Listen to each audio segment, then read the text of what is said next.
एक बूढ़ी माँ की दर्द भरी कहानी। यह कहानी है एक बूढ़ी महिला की जिसका नाम धीरा था। धीरा अपने बेटे के साथ एक छोटे से गांव में रहती थी। वह अपने बेटे को बहुत प्यार करती थी और उसकी खुशियों का सबसे बड़ा स्रोत थी। धीरा का बेटा बहुत मेहनती था और उसने शहर में एक नौकरी पाई थी। वह घर के लिए पैसे भी लाता था, लेकिन उसके पास समय की कमी हो जाती थी। धीरा खुद अकेले रह जाती थी और उसका स्वास्थ्य दिन प्रतिदिन कमज़ोर हो रहा था। एक दिन धीरा को बहुत ज़ोरदार दर्द हुआ। उसके पूरे शरीर में तेज़ दर्द होने लगा और उसकी सांसें भी तेज़ हो गई। धीरा आपातकालीन स्थिति में थी और उसके बेटे को घर से बाहर होने के कारण वह किसी सहायता के लिए भी नहीं जा सकती थी। धीरा का दर्द और बेचैनी देखकर गांव के लोग उसकी मदद करने के लिए आगे आए, लेकिन किसी को इसका समाधान नहीं मिला। वहां तक कि गांव के वैद्य ने भी इसे ठीक नहीं कर सके।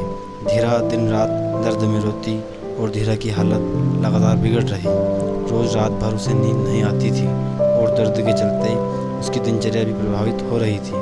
धीरा बिल्कुल बेहाल हो गई थी और वह अपने बेटे को भी परेशान नहीं करना चाहती थी। एक दिन गांव के एक जवान लड़के ने धीरा के घर की ओर देखा और उसे परेशान देखकर उसके पास गया। लड़के का नाम रामू था और उसका दिल धीरा के लिए तरस रहा था। उसने धीरे से पूछा, दादी जी, आपको क्या हो रहा है? कैसे मदद कर सकता हूँ? धीरा ने रामू की ओर देखते हुए बताया, बेटा, मेरे शरीर में बहुत दर्द हो रहा है। मैं रात भर सो नहीं पाती और इस दर्द से बहुत परेशान हूँ। कोई वैद्य या चिकित्सक भी मेरी मदद नहीं कर पा रहा है। रामू ने धीरा की बात सुनकर दुखी होकर सोचा और फिर बोला, दादी जी, मैं आपको शहर के अच्छे अस्पताल में ले जा सकता हूँ। वहाँ डॉक्टर आपकी देखभाल करेंगे और आपको ठीक करने के लिए कोशिश करेंगे। धीरा ने रामू की आवाज़ में उम्मीद देखी और धीरा के बेटे से मदद मांगते हुए रामू की सहायता स्वीकार कर ली। रामू ने तत्पश्चात एक अस्पताल में ताकत दिखाते हुए धीरा को पहुंचाया।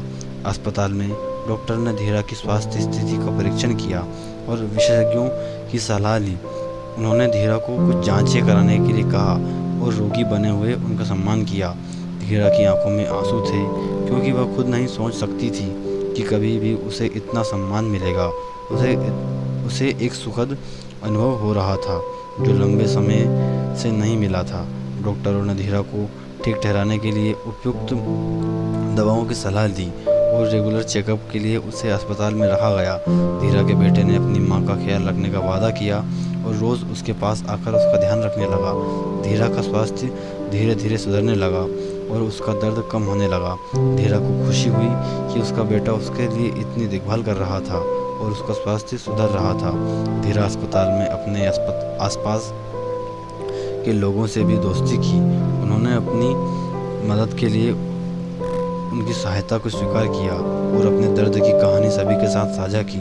धीरा की कहानी सुनकर लोगों का दिल दुख गया और वे संगठित होकर उसकी मदद करने के लिए एकत्रित हुए। वे धीरा के घर पर आए और उसे स्वागत किया। समुदाय और लोगों ने योग्यता अनुसार रोजगार प्रदान किया, उसके लिए खाने पीने की व्यवस्था की और धीरा की देखभाल। धीरा को यह अनुभव हुआ कि सच्ची मदद और समर्पण की शक्ति कितनी अद्भुत होती है। उसका दर्द न केवल कम हुआ बल्कि उसकी आत्मा में नई ऊर्जा आई और उसने अपने जीवन का नया अध्याय शुरू किया। धीरा और उसके परिवार की सहायता के लिए ये संघर्ष और सहायता बहुत ही कारगर साबित हुई। उनके जीवन में खुशहाली आ गई। दोस्तों, इस कहानी से हमें सीख मिलती है कि हमें कभी भी किसी की मदद के पीछे हमारा कोई स्वार्थ नहीं देखना चाहिए और निस्वार्थ भाव से उसकी सेवा करनी चाहिए। भगवान हमें उसका फल कहीं ना कहीं किसी भी रूप में देता है। धन्यवाद दोस्तों, इस वीडियो को देखने के लिए।